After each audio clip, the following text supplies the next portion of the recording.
하나님 주신 말씀 마태복음 21장 1절부터 9절까지 말씀입니다. 마태복음 21장 1절서부터 9절까지 말씀.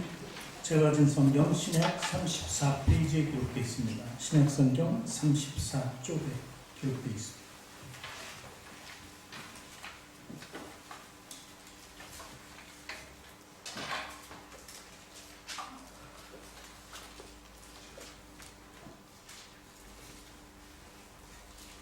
신약 성경 34쪽에 기록되어 있는 마태복음 21장 1절부터 9절까지 말씀 우리 함께 읽도록 합니다. 그들이 예루살렘에 가까이 와서 감람산 벳바게에 이르실 때에 예수께서 두 제자를 보내시며 이르시되 너희 나는 마을로 가라. 곧 매인 나귀와 나귀 새끼가 함께 있는 것을 보리니 풀어 내게로 끌고 오라. 만일 누가 무슨 말을 하거든 주가 쓰시겠다 하라. 그리하면 즉시 보내리라 하시니 이는 선지자를 통하여 하신 말씀을 이루게 하심이라. 일렀으되 시험딸에게 이르기를 내 왕이 내게 임하나니 그는 겸손하여 나귀 곧 멍에 매는 짐승의 새끼를 탑도다 하라 하였느니라. 제자들이 가서 예수의 명하신 대로 하여 나귀와 나귀 새끼를 끌고 와서 자기들의 겉옷을 그 위에 얹음에 예수께서 그 위에 타시니 무리의 대다수는 그들의 겉옷을 길게 펴고 다른 이들은 나뭇가지를 베어 길에 펴고 앞에서 가고 뒤에서 따르는 무리가 소리 높여 이르되 호산나 다윗의 자손이여 찬송하리로다 주의 이름으로 오시는 이여 가장 높은 곳에서 호산나 하더라. 아멘. 두 손을 가슴에 얹고 저를 따라 고백하시기 바랍니다. 하나님께서는 나를 사랑하신다. 하나님께서는 나를 사랑하신다. 하나님께서는 나를 존귀하게 여기신다. 하나님께서는 나를 존귀하게 여기신다. 하나님께서는 나를 축복하신다. 하나님께서는 나를 축복하신다. 하나님께서는 내 문제를 해결해 주신다. 하나님께서는 내 문제를 해결해 주신다. 믿음의 고백이 되셨습니까? 아멘. 아멘. 우리 앞뒤 전후 정에 계신 분들과 인사합니다. 당신을 사랑하고 축복합니다. 사랑합니다. 축복합니다.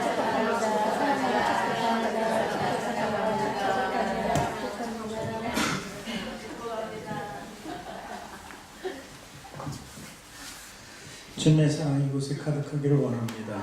아멘. 오늘은 종려주일입니다. 우리나라와 그리고 전 세계적으로 이제 부활주일 한 전 주간을 종려주일로 기념하고 있습니다. 종려주일은 예루살렘에 입성하는 우리 메시아를 예수님 그 모습을 보여주는 것입니다. 그러나 그 주간 동안에 예수님께서는 십자가의 고난을 겪으시죠. 십자가의 순환을 겪으시는 거예요. 그래서 기쁨의 종료 주일이기도 하지만 우리에게 있어서는 정말 우리 죄를 씻기 위해서 씻어주시기 위해서 십자가에 달리신 예수 그리스도를 그 한 주간에 볼 수도 있는 그런 주간입니다. 그래서 우리가 이 주간은 정말 회개하며 그리고 우리 죄를 깨닫고 우리를 위해서 대속하신 예수 그리스도를 늘 깊이 생각해야 될 그럴 때, 이 종려주일이 굉장히 기쁜 의미가 있습니다. 사실 예수님 33년 이 삶 동안에서 가장 큰 전환점이 되는 것이 바로 이 종려주일입니다. 종려주일이라고 하는 거죠. 그리고 또 예수님이 3년 반 공생의 사역을 이제 마치는 그 시기도 바로 이때인데, 하나님께서 이때, 하나님의 때라는 말을 성경에서 많이 봅니다. 하나님의 때는 천지 창조를 이루시고 하나님의 때를 두 번이나 이제 구분해 주십니다. 그것은 이 메시아가 오시는 때, 하나님의 아들 예수 그리스도가 이 땅에 오시는 때를 그때는 아무도 모를 것이다 했는데 이미 2000여 년 전에 오셨습니다. 그건 한번 이루셨고, 그리고 또 한 번의 때는 마지막 심판 때입니다. 그러니까 심판 때를 우리가 준비하기 위해서 우리를 택하고 고르시고 분별하시고 성별하시기 위해서 예수님을 이 땅에 보내신 것이죠. 그래서 예수님께서 공생의 사역 동안에 이제 마지막 예루살렘 성전에 들어갈 그 성전에 들어가기 전까지, 그 예루살렘 성에 들어가기 전까지는 거의 개인적인 구원이었습니다. 보는 자마다 구원을 얻고 구원을 얻고자 하는 사람마다 예수님 앞에서 볼 수 있었습니다. 어쩌면 소극적인 구원이라고 볼 수도 있는 것이죠. 왜냐하면 병든 자가 예수님 앞에 나와서 고침받고 귀신 들린 자를 주님께서 고쳐주시고 죽은 자까지도 살리셨단 말이에요. 근데 그런 관계 속에 이루어지는 것은 반드시 그 자리에 예수님이 계셨다는 것이죠. 그런데 예수님께서 이제는 십자가에 달리면서 적극적인 구원으로 이렇게 이루시는 거예요. 그것이 바로 하나님께서 주신 사명이니까. 그래서 십자가에 달렸을 때 온 인류를 구원하는 그 사명을 감당하게 되는 거예요. 그래서 예루살렘 성에 입성하기 전까지는 개인 구원과 그리고 소극적인 구원이라고 봤다면 그 후에는 적극적인 구원이라 그리고 온 인류를 구원이라고 이렇게 볼 수 있습니다. 그래서 이 종료 주간은 굉장히 우리에게 깊은 의미가 있다는 것이죠. 우리들의 구원도 예수님은 우리가 만난 적이 없잖아요. 이미 돌아가신 지가 2000년이 지났어요. 근데 십자가에 달려 돌아가심으로 해서 우리 구원이 이루어진 거죠. 보지는 못하고 그 시대에 살지는 않았지만 그것을 믿음으로 구원을 우리가 이루게 되는 것이죠. 당시는 이게 또 적극적인 구원이라고 볼 수 있는 게 예루살렘 성에 사람들이 모이는 시기예요. 유월절이라고 해서 출애굽한 걸 기념하는 것이 유월절입니다. 그래서 유월절을 아주 제일 큰 명절로 삼았는데 그때는 사람들이 다 성전을 향해서 오는 거예요. 멀리 떨어져 있던 사람들도 그때는 다 성전으로 모이게 돼 있습니다.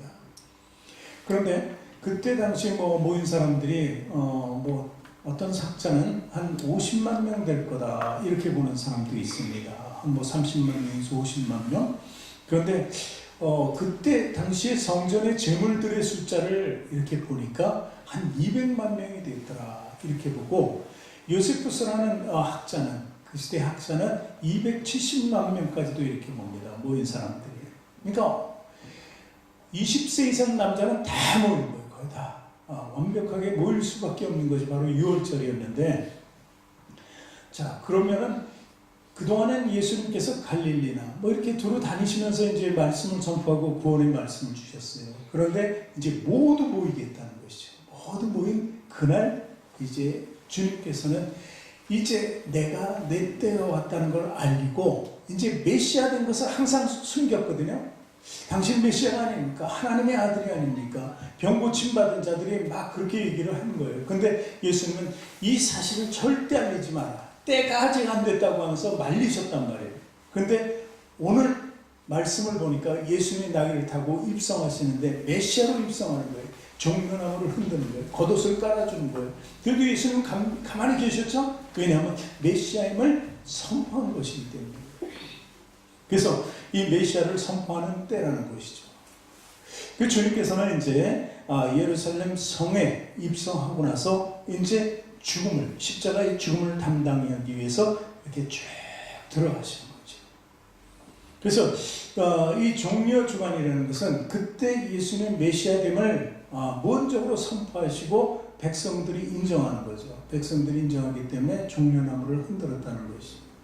그래서 우리가 오늘 말씀을 통해서 정말 종려 주간의 그 의미는 뭔가, 종려나무의 의미는 뭔가. 종려나무는 사실 이런 뜻을 가지고 있죠. 나를 구원하소서 하는 뜻.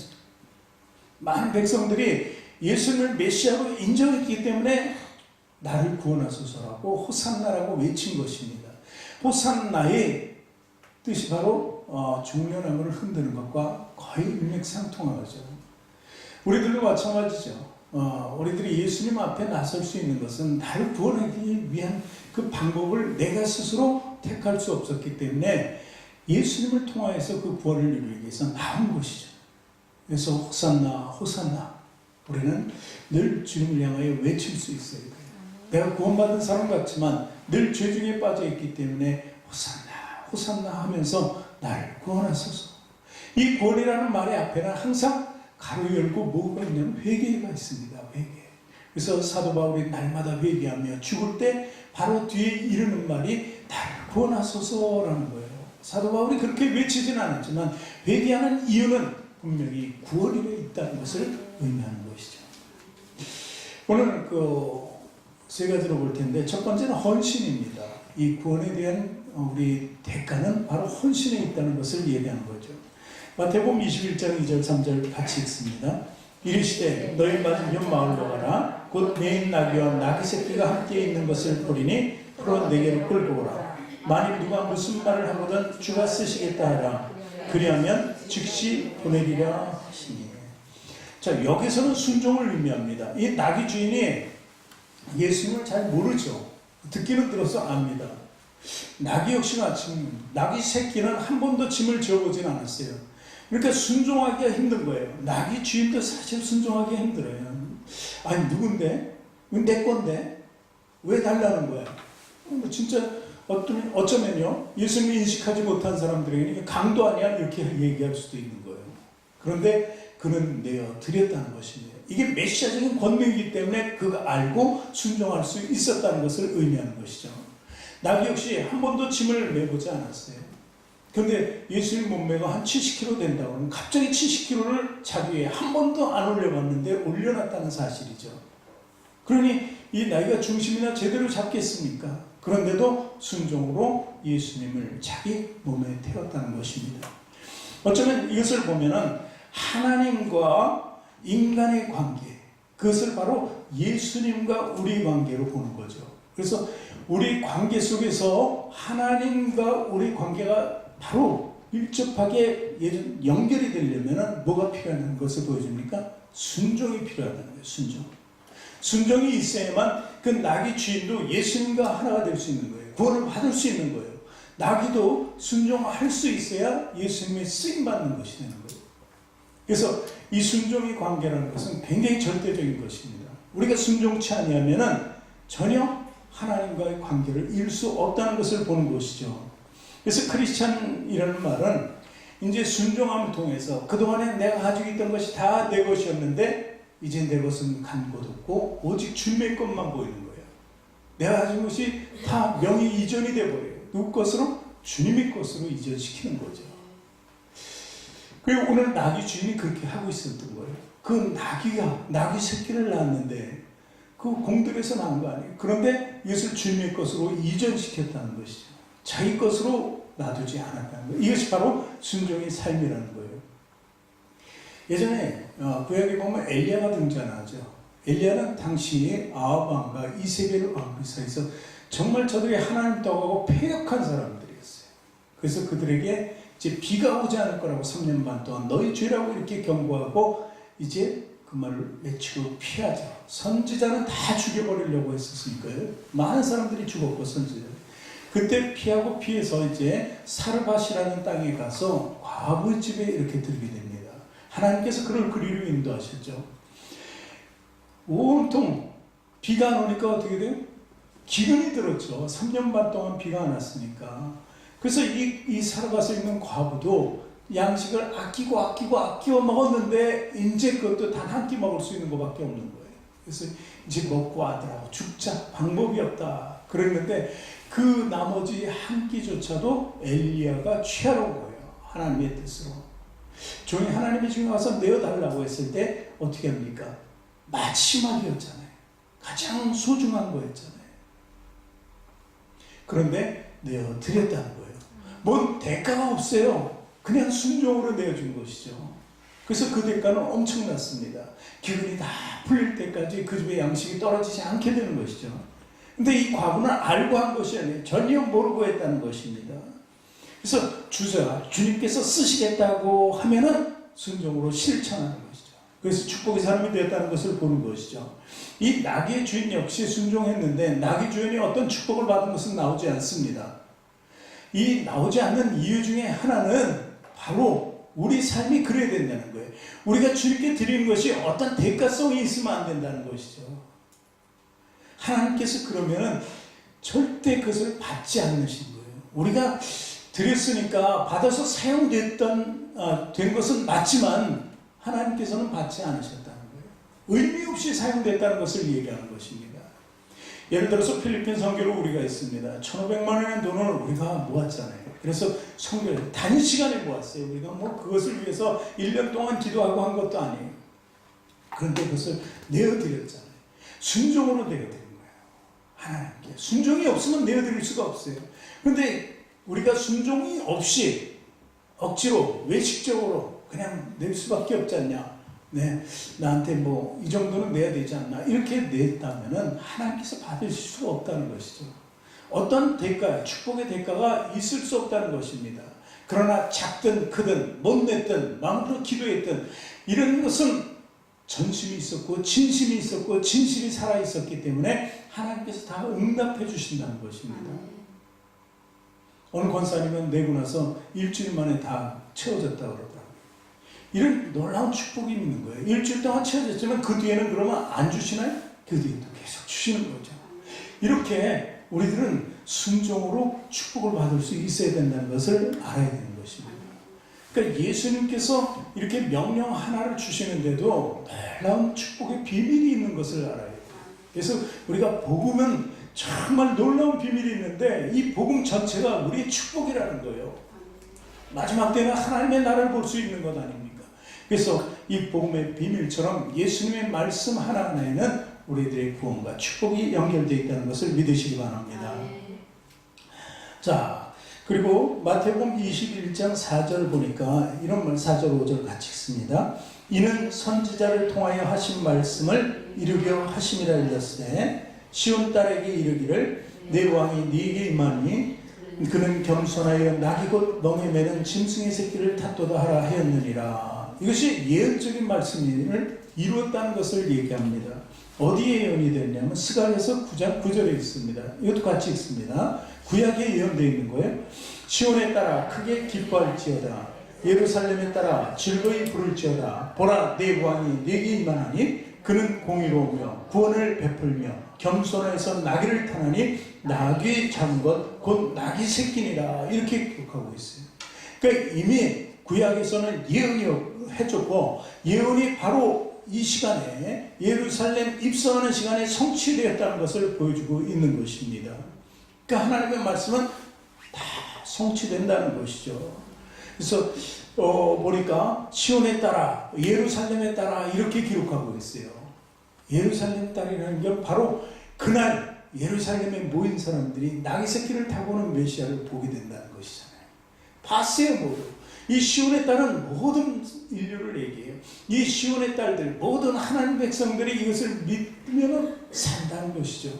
그것을 위해서, 이 믿기 위해서 하나님께서 쓰신 방법이 바로 독생자 예수 그리스도를 그 주간에 십자가의 형벌을 받게 하신 거라는 거죠. 이 겸손하였다. 이 말이 나잖아요. 이 겸손의 왕, 그래서 죽기까지 낮아주셨다는 거예요. 이 겸손을 우리에게 보여주기 위해서 죽기까지 낮아주셨다 하는 것을 얘기하는 것입니다. 우리들도 스스로 자신을 낮출 수 알아야 됩니다. 낮추는 것이 바로 우리의 죄를 죽일 수 있는 방법이라는 거예요. 낮추지 않으면 우리 스스로 죄를 버릴 수도 없다는 것을 얘기합니다. 예수님께서는 이미 모든 것을 낮추고 오셨어요. 이 땅에 하나님이신 그분이 종의 형체로 사람으로 내려왔다는 사실이죠. 어쨌든 이 나귀도 역시 겸손입니다. 이 새끼가 뭘 알겠습니까? 시키는 대로 순종할 수밖에 없는 그 미물밖에 되지 않습니다. 그러나 어엿하게 예수님을 태우고 입성했다는 사실이죠. 이런 헌신이 우리에게 필요하다는 것. 사무엘상서를 한번 읽어봅니다. 사무엘상서 6장 10절, 11, 12절을 같이 읽습니다. 그 사람들이 그같이 하여 젖나는 소 둘을 끌어다가 수레를 메우고 송아지들은 집에 가두고 여호와의 궤와 및 금주야 그들의 독종의 형상을 담은 상자를 수레 위에 실으니 암수와 벳세메스 길로 바로 행하여 대로로 가며 갈 때에 울고 좌우로 치우치지 아니하였고 블레셋 방백들은 벳세메스 경계선까지 따라가니라. 아멘. 이 말씀이 무슨 말씀이에요? 아는 분은 알겠지만 여호와의 법궤가 이스라엘 백성들의 제사장들의 타락으로 말미암아 뺏기게 됩니다. 전장에서. 근데 뺏었어요. 블레셋이 뺏었는데 이 여호와의 궤가 가는 곳마다 자기네들이 신상이 엎어지고 깨지고 그리고 막 전염병이 돌고 이 궤가 가는 데마다 그러는 거예요. 그러니까 이것이 우연이냐 아니면 정말 하나님이 살아계신 거냐 저들이 믿는 신이 정말 하나님이시냐 이렇게 생각합니다. 그것을 테스트하기 위해서 그러면은 보니까 전나는 소 둘을 끌어다가 수레에 태운다. 수레에다가 이제 법궤를 실었어요. 여기 보니까 금쥐도 싣고 독종 형상도 실었습니다. 그것을 싣고 나서 이 소들이 어디로 가는가 보는 겁니다. 근데 거기에 중요한 것은 법궤에 하나님의 임재가 있었잖아요. 그런데 이 소들은 어떤 소예요? 금방 새끼를 낳은 거예요. 그래서 새끼들을 가뒀다 그래요. 그럼 비록 동물이지만 자기 새끼를 알아요. 젖을 줄 때를 안단 말이죠. 그 젖대는 게 있을 수 없는 일이에요, 그들에게는. 근데 그 소들이 그 수레를 끌고 갑니다. 누가 사람이 인도한 것도 아니에요. 어떻게 가나 보는 것이요. 그런데 이 젖소들이 어떻게 했다고요? 벳세메스 길로 바로 행하여 데로로 가며, 이 벳세메스라는 건 이스라엘 영역을 얘기하는 거예요.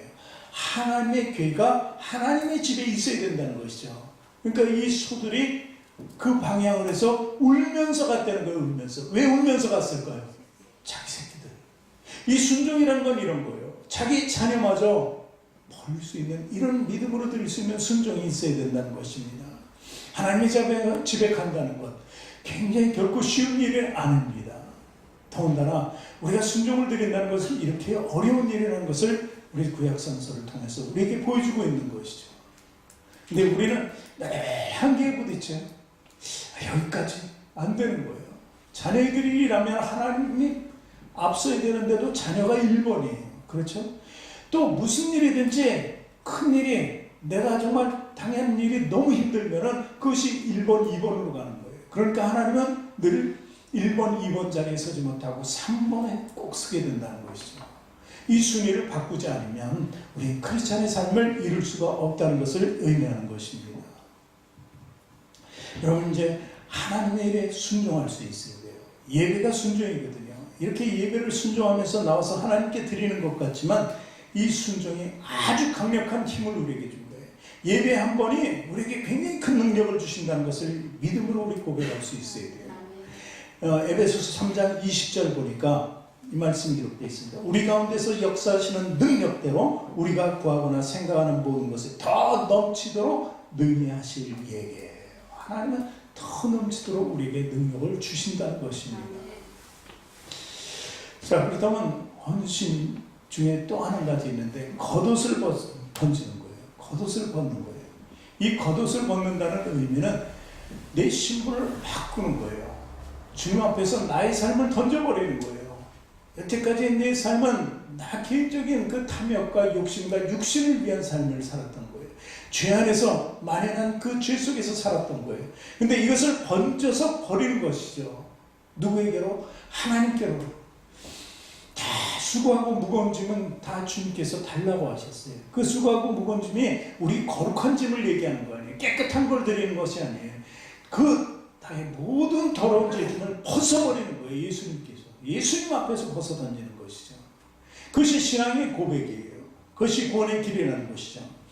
오늘 본문 말씀 21장 7절 8절 같이 읽습니다.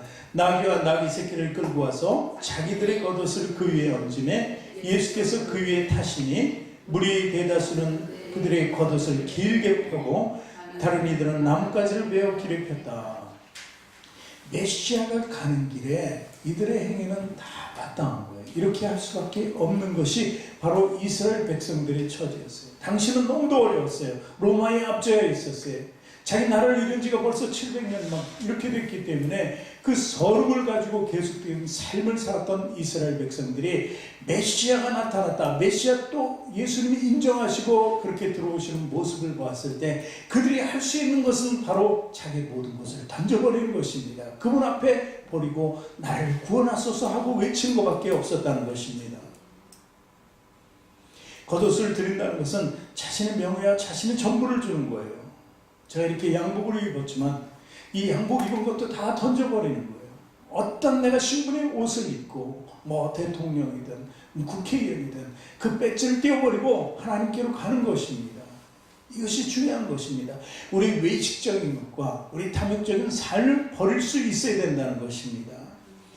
마가복음 10장 50절 보니까 이런 말씀, 맹인이 겉옷을 내버리고 뛰어 일어나 예수께 나왔다.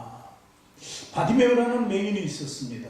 그가 눈이 떠지자 제일 먼저 한 일이 겉옷을 벗어드렸단 말이에요. 그 겉옷은 어떤 겉옷이세요? 추워서 입었을까요? 아니, 거지들이 입는 유니폼이에요. 거지들이 입는 유니폼. 우리 거지들 보면은 거지들이 양복 입고 하는 거 봤습니까? 우리 권사님들처럼 이쁘게 입고 하는 거지 봤어요, 여자분이? 없어요. 아주 남남 옷을 입고 다니는 거예요. 그 거지처럼이라요. 거지처럼 입고 다닌다 이런 얘기가 있잖아요. 그래야만 동정을 구할 수 있는 거예요. 근데 어느 날 보니까 예전에 이런 얘기 들은 적이 있어요. 우리 그 예전에 식당 할 때 늘 이렇게 주기적으로 다니던 거지가 있는데 제가 지방에서 만났어요. 천안이가 어디서 만났는데 멀쩡하게 생겼어요. 멀쩡. 그 사업장이 서울인 거였죠. 자기 집은 천안이고 천안에서 못 돌아다니니까. 그러니까 거지처럼 돌아다니는 거예요. 근데 거지가 자기가 돌아왔을 때는 돈이 있는 거잖아요. 자기가 그 거지처럼 벌었지만 쓸 때는 또 안 그런가 봐요. 쓸 때는 멋지게 차려요. 이 벗어버려야 된다는 것이죠. 이렇게 우리는 벗어버릴 수 있어야 된다는 것입니다. 맹인이 나는 이제 거지가 아니야. 왜냐하면 나는 구원받은 하나님의 자녀라는 거예요. 이 맹인이라는 것은 그 당시에 죄가 있어서 눈이 멀었다고 얘기했지. 그러니까 죄인이 아니야. 나는 이제 나는 구원받은 사람이야. 그런 감격하니까 겉옷을 내어 던져버릴 수밖에 없었던 것입니다. 또 욥기서에서도 마찬가지입니다. 욥이 모든 것을 잃어버렸잖아요. 그랬을 때 욥기서 1장 20절 보니까 모든 것을 잃어놨는데 그가 취한 행동이 뭐예요? 욥이 일어나 겉옷을 벗고 머리털을 밀고 땅에 엎드려 예배했다는 것입니다. 다 잃어버렸는데도 하나님께 어떻게 엎드려 예배하는 거예요. 겉옷을 벗고 자기가 뭔가 있었던 모든 것에 대해서 왜 겉옷까지 벗었을까? 욥이 입었던 옷이 괜찮은 옷이었을 거예요. 동방의 갑부였으니까. 근데 그것을 벗어버려요. 찢어버렸어요. 그리고 나서 어떻게 했다고요? 머리도 밀어버렸어요. 그리고 나서 21절 말씀, 우리가 하는 말씀이죠. 같이 읽죠. 이르되 내가 못해서 알몸으로 나왔은즉 또한 알몸이 그들을 돌아갈지라. 주시니도 여호와시오 거두시니도 여호와시니 여호와 이름이 찬송을 받으시리라. 다 잃어버렸는데 이것마저 벗어버려요. 내가 하나님 앞에서 철저하게 찬송하는 거예요. 찬양하는 거예요. 감사로 이렇게 드릴 수 있느냐는 말이죠. 그래서 우리가 겉옷을 벗는다는 의미는 굉장히 깊은 의미로 다가오는 거예요. 이것 안다면은 우리는 우리 외형적인 겉옷을 벗고 살아야 된다는 것이죠. 또 사무엘상 7장 6절을 보니까 이런 모습도 있습니다. 그들이 미스바에 모여 물을 빌어 여호와 앞에 붓고 그날 종일 금식하고 거기에서 이르되 우리가 여호와께 범죄하였나이다 하니라. 사무엘이 미스바에서 이스라엘 자손을 다스려. 이스라엘이 패역했어요. 떠났어요. 그러니까 또 블레셋의 침략을 받아서 그들에게 눌려있는 거예요. 그런 삶 가운데 청년 사무엘이 일어나서 하나님께로 돌아가자. 영적 각성운동을 벌여요. 그러니까 그들이 이제 깨달아요. 우리가 하나님의 여태까지 떠났구나. 다시 하나님께로 돌아가자. 그 길은 무슨 길이에요? 오늘 보니까 물을 길어 여호와 앞에 부었다는 거예요. 물을 부었다는 것은 내 마음과 모든 것을 드렸다는 거예요. 하나님께. 그리고 나서 금식하고 회개했다는 거예요. 범죄하였나이다 이렇게 얘기하잖아요. 이것이 바로 우리의 모든 것을 벗는 거예요. 우리가 벗을 때는 반드시 오늘 말씀처럼 내 마음을 온전히 하나님께 드리고 그리고 금식할 수 있어야 되고 범죄했다고 회개할 수 있어야 되는 것입니다. 그럴 때 하나님의 놀라운 이적이 일어나서 블레셋 모든 사람들을 물리쳐 버리잖아요. 이런 일들이 늘 일어나야 돼요. 블레셋은 사단이 우리를 우겨싸고 항상 옥죄는 그 마귀란 말이죠. 그것을 이기는 방법은 바로 하나님께 모아는 것을 드릴 수 있어야 된다는 것이죠. 여러분 우리도 다시 한번 겉옷을 벗어 주님께 드려야 됩니다. 나의 나 된 것은 오직 하나님의 은혜로다. 이렇게 깨달을 수 있어야 되는 것입니다. 또 세 번째 마지막 호산나 찬양하고 있습니다. 호산나가 무슨 뜻이라고요? 나를 구원하소서. 이스라엘 백성들이 너무 눌려 있었기 때문에 이 구원이라는 단어가 외치고 싶은 단어 중에 가장 큰 단어였어요. 언제나 이 소리를 한번 해보면 구원하소서. 그냥 속으로 기도하고 성전에 가서 말할 수는 있지만 이렇게 크게 함께 외치기는 어려웠던 겁니다. 그런데 메시아로 인정하고 예수님께서 메시아로 등장하시니까 나를 구원하소서 하고 있다는 것입니다. 마태복음 21장 9절 같이 읽습니다. 앞에서 가고 뒤에서 따르는 무리가 소리 높여 이르되 호산나 다윗의 자손이여 찬송하리로다 주의 이름으로 오시는 이여 가장 높은 곳에서 호산나 하더라. 찬양하고 있잖아요. 이 구원을 받고자 하는 사람의 입술에서 나오는 건 찬양이라는 것을 얘기합니다. 예수님께서 이제 마지막 길을 가시기 위해서 예루살렘 입성을 하잖아요. 메시아로서. 그럴 때 많은 사람들이 앞뒤에서 찬양하고 있잖아요. 그런데 예수님이 오실 때도 마찬가지였어요. 이 땅에 오실 때 누가복음 2장 13절에 보니까 예수님이 베들레헴 마ಹು간에서 태어났단 말이에요. 그런데 거기에 보니까 2장 13절 누가복음 보니까 호련히 수많은 천군이 그 천사들과 함께 하나님을 찬송하여 이르되 지극히 높은 곳에서는 하나님께 영광이요 땅에서는 하나님의 기뻐하신 사람들 중에 평화로다. 아주 찬미하고 있는 거예요. 예수님의 탄생 때 이미 찬미는 시작됐습니다. 예수를 통해서 우리는 하나님은 찬양 받으실 분이다 하는 것을 아는 거죠. 그러니 그 하나님 아는 사람은 다 호산나 호산나 외칠 수밖에 없다는 것입니다. 종려나무의 의미를 좀 구약을 통해서 알아봅니다. 레위기 23장 40절에 보니까 첫날에는 너희가 아름다운 나무실과 종려나무 가지와 무성한 나무 가지와 신의 버들을 취하여 너희 하나님 여호와 앞에서 이래 동안 즐거워할 것이다. 이 즐거움의 표현으로 종려나무를 이렇게 들고 있습니다. 근데 지금 읽은 나무 중에 버들나무도 같이 읽었습니다. 그런데 이 종려나무하고 버들나무 가지는 서로 상반되어 있습니다. 종려나무 가지는 기쁨과 승리를 상징해요. 근데 버들나무는 슬픔과 굴욕, 이런 사로잡혀서 영적으로 다운되어 있는 그 모습을 이야기하는 거예요. 그런데 오늘 지금 읽은 말씀에 두 가지를 함께 사용했잖아요. 그것은 바로 승리가 있고 기쁨이 있지만 고난이라는 그 신비로움도 같이 있다는 거예요. 이것은 모든 사람들의 삶에 똑같이 다가온다는 것이죠. 그러니까 기쁨이 있으면 슬픔이 있다는 것이죠. 욥도 그렇게 얘기했어요. 욥기 2장 10절에 보니까 그가 이르되 그대의 말이 한 어리석은 여자의 말 같도다. 우리가 하나님께 복을 받았은즉 화도 받지 않겠느냐. 이렇게 얘기하는 거예요. 좋은 일도 있지만 굳은 일도 있을 수 있다 하는 것을 얘기하고 있는 것입니다. 그러니까 우리 삶 돌아보면은 사실 슬픔이나 고난이 더 많겠지만 기쁜 일도 있었다는 것입니다. 그래서 항상 우리 삶은 선택적으로 살고 좋은 것이 있으면 좋지 않은 것도 있다는 것이죠. 그 대표적인 게 탄생이 있어요. 우리 살아가는 거잖아요. 생명을 얻은 게 있으면 육신적으로 생명이 죽을 때도 있다는 것을 얘기하는 거예요. 그 말에 더 깊은 의미는 만남이 있으면 헤어짐도 있다는 것입니다. 우리 사모님하고 둘이 이렇게 만났는데 언젠가는 또 헤어질 거 아니에요. 이 땅에서 누가 먼저 가든지 여러분들도 다 똑같습니다. 그렇게 우리 삶이 극한 대조 속에 있다는 것을 보여주는 것이죠. 그런데 오늘 종려나무 같이 얘기하는 것은 바로 우리 최고의 기쁨, 하나님의 최고의 권위를 나타내는 거예요. 그래서 모든 슬픔을 다스릴 수 있는 것이 기쁨이라는 거예요. 이스라엘 백성들의 그 우울하고 비천하고 참담한 삶에 가장 기쁨이 되는 것이 바로 메시아였거든요.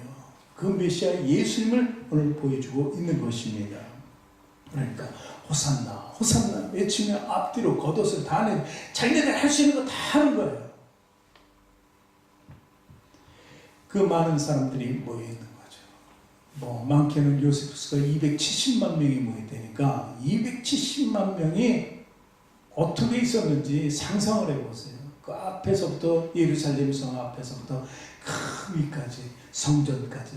왜냐하면 예수님께서 제일 먼저 하신 일이 그 성문에 들어가서 쭉 가서 성전에 올라갔어요. 그죠? 성전에 올라가서 정화운동을 했잖아요. 거기 앞에 장사꾼들 있는 거 다. 그러니까 그 앞 입구에서 거기까지 간 거는 다 간 거거든요. 그러니 그 270만 명이 다 그것을 보았다는 얘기죠. 그리고 모두가 예언했겠죠. 로마 병정이 있었고 그리고 공회 제사장이나 예수님을 죽이려고 획책한 사람들은 좀 일부 빠지지만 모든 사람들이 호산나 호산나 군중들이 모여서 외쳤다는 것을 이야기하는 것입니다. 그런데 이제 우리가 그와 같은 헌신과 기쁨을 맛보았지만 실제적으로 주님은 죽음을 위해서 가고 있었던 거죠. 십자가의 죽음을 향해서 한 걸음 한 걸음 갔다는 것을 우리가 알아야 돼요. 하나님께서는 예수님을 반드시 육적인 죽음을 맛보게 하셨어야 돼요. 그래야 우리가 살 수 있었던 것이죠. 그래서 우리는 그 죽음에 대해서 어쩌면요, 우리는 기쁨을 가지고 나와요. 기쁨. 이스라엘 백성들이 가장 힘들었던 부분이 성전에 올라와서 하나님을 뵙기를 원했던 거예요. 근데 하나님을 뵙기를 원했는데 휘장이 쳐져 있어요. 하나님 그 안에 계신데 거기는 들어갈 수가 없게끔 아주 딱 막아놓은 거잖아요.